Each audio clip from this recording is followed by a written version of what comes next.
जोहार दोस्तों, मैं टिडिंग बहा।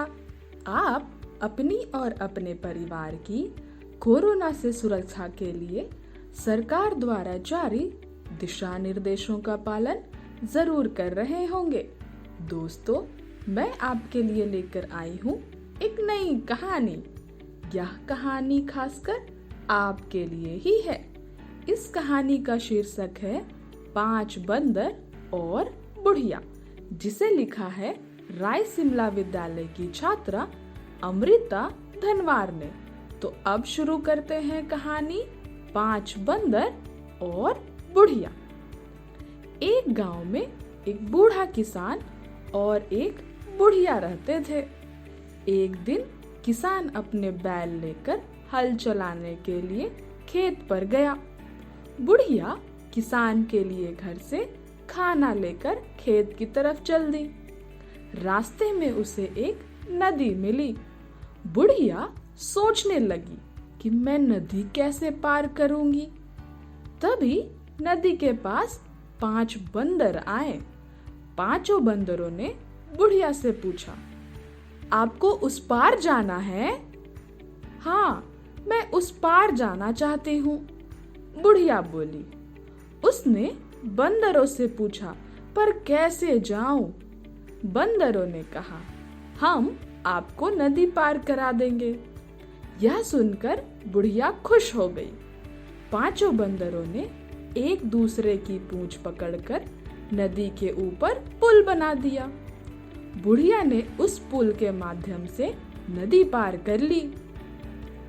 बुढ़िया ने बंदरों को खाने के लिए रोटी दे दी। सभी बंदर रोटी खाकर खुश हो गए। उसके बाद बुढ़िया किसान के पास रोटी लेकर पहुंची। किसान ने बुढ़िया से पूछा, तुमने नदी पार कैसे की? बुढ़िया ने बताया कि नदी के किनारे 5 बंदरों ने मुझे नदी पार करवा दी।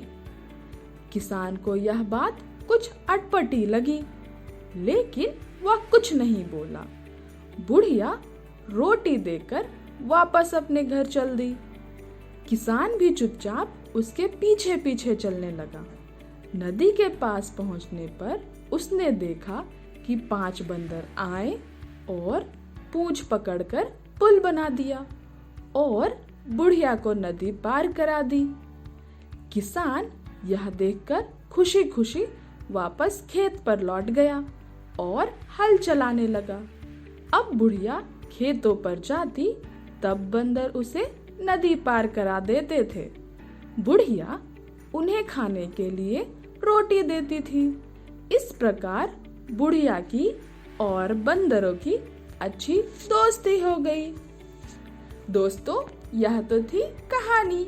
अगर आप चाहें तो इस कहानी से और ज्यादा सीख सकते हैं। इसके लिए आपको ये काम करने होंगे।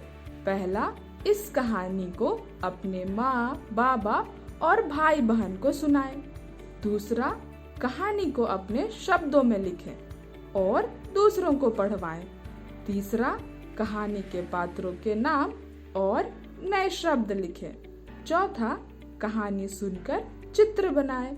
बहुत बहुत धन्यवाद दोस्तों, इस कहानी को सुनने के लिए। मैं कल फिर आऊंगी एक नई कहानी लेकर। आपकी दोस्त टिडिंग बहा।